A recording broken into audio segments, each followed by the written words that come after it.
Halo anak-anak, Assalamualaikum warahmatullahi wabarakatuh. Selamat pagi. Tetap semangat belajar online. Kemungkinan besar awal tahun ajaran baru, kalian akan masuk sekolah tatap muka offline gitu ya. Hanya harus tetap menjaga protokol kesehatan gitu kan.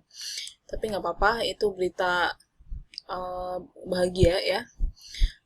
Hari ini kita melanjutkan materi minggu lalu ya. Materi minggu lalu itu kan berkaitan dengan nasionalisme. Kebetulan nasionalisme yang dibahas kemarin adalah nasionalisme Turki. Sekarang nasionalisme Mesir. Jadi dari Asia Tengah kita pindah ke Afrika ya. Terbang kita ke Afrika.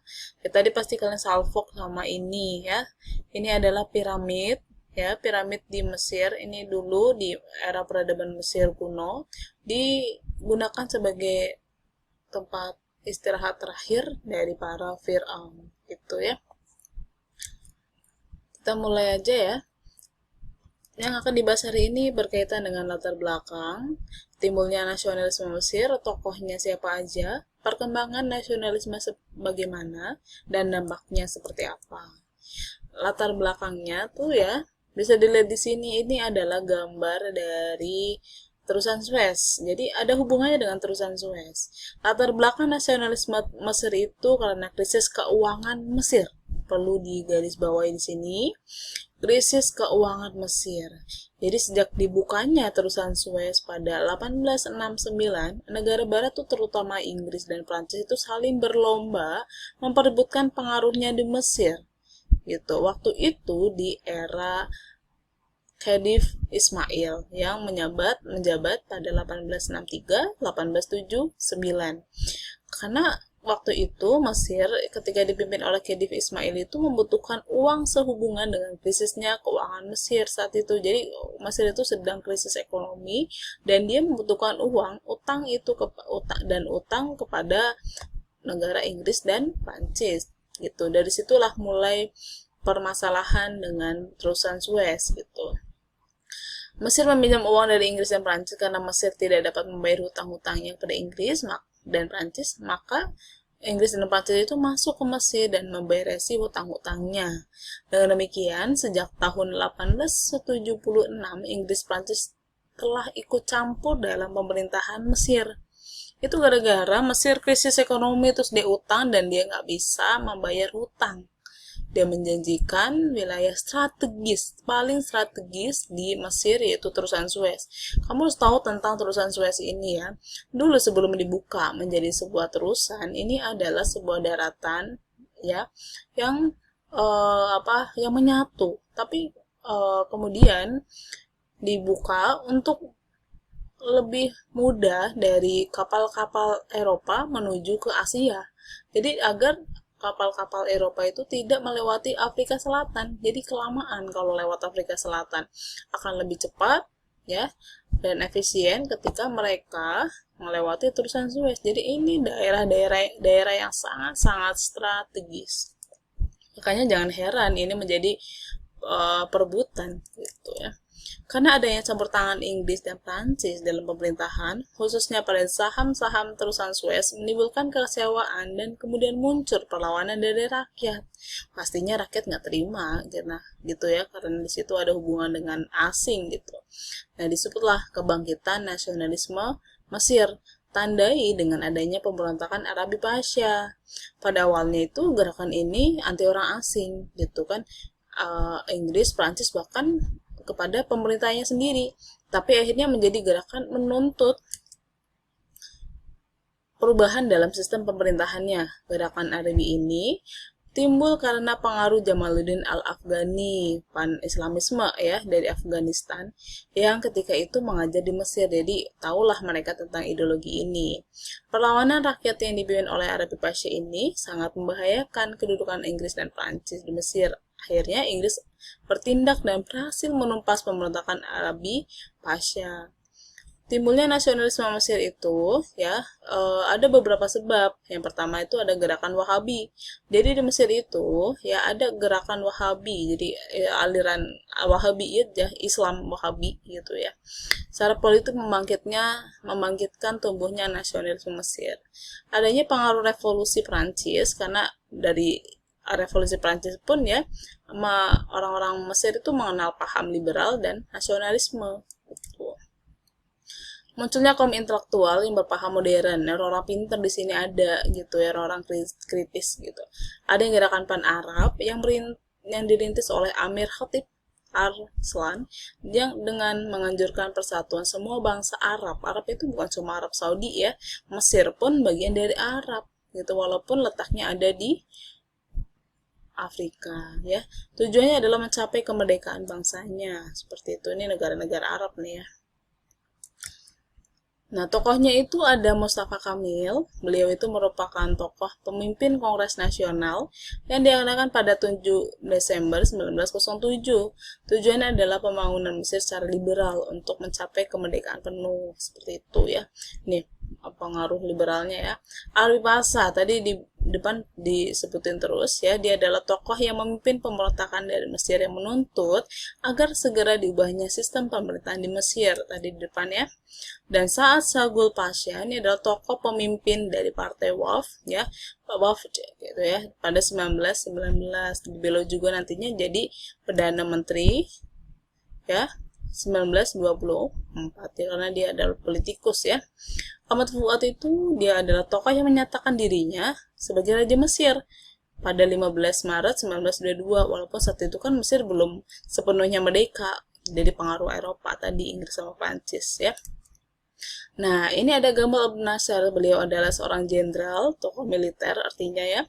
Tokoh ini adalah tokoh yang membangkitkan nasionalisme Arab dan pan-Arabisme.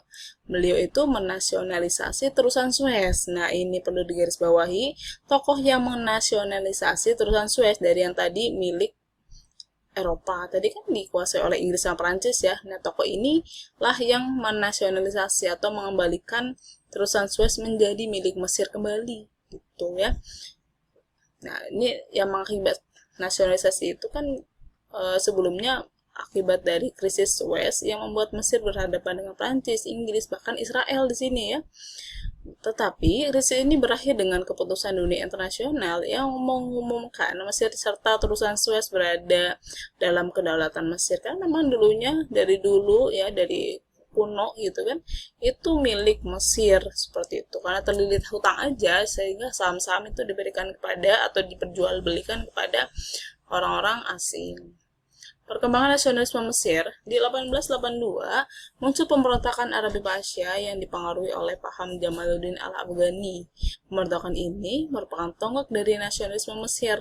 Dan tadi di depan ya, ini adalah tokoh dari pan-Islamisme gitu yang menuntut agar segera diubahnya sistem pemerintahan di Mesir. Tuntutan tersebut dianggap membahayakan posisi Inggris di Mesir. Sebagai antisipasi, dengan cepat tuh ya, Inggris segera mengirimkan pasukannya untuk menyerang Arabi Pasha. Dengan desakan tersebut, Arabi Pasha itu kemudian menyerahkan diri dan mengakui kekalahannya terhadap pihak Inggris. Tapi sejak itulah Inggris memegang kekuasaan penuh di Mesir. Jadi walaupun Arabi Pasha telah tertangkap, namun cita-citanya dia tuh sedikit demi sedikit terus diperjuangkan oleh tokoh-tokoh lain gitu, tokoh lain nasionalis lain ya. Dan diadakan Kongres Nasional di bawah Mustafa Kamil dengan bertujuan untuk mencapai kemerdekaan secara penuh. Lagi-lagi Inggris itu berkehendak lain, mereka mulai melucuti tubuh Kongres dengan menangkap dan membuang tokoh-tokohnya pastinya ya. Kayak kita pas dulu dijajah oleh Belanda, pastinya kalau ada suatu gerakan atau partai yang dianggap membahayakan, artinya Belanda itu pasti harus siap siaga dan bahkan menghancurkan, membubarkan, menangkapi tokoh-tokoh dan dibuang ke penjara yang khusus untuk para pemberontak.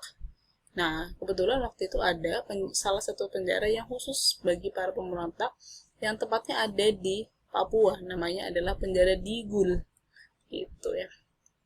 Akan tetapi, tindakan Inggris tersebut tidak membuat takut dan jera para tokoh nasionalis ini ya. Beruntungnya mereka punya tokoh-tokoh tersebut. Dengan partainya, Partai WAF, ya, Partai Nasionalis, ya, menandakan bahwa semangat nasionalisme Mesir itu masih tetap ada, gitu ya. Dampaknya, ya, di sini nanti ada perundingan Unilateral Declaration pada 28 Februari 1922, tapi isinya tuh masih terkesan mengambang di sini, jadi belum diberi kedaulatan penuh. Kita lihat aja yang pertama ya. Inggris itu mengakui kedaulatan Mesir, oke, tapi Inggris berhak atas urusan Suez. Mesir dijadikan daerah operasi militer kayak tahu apa namanya?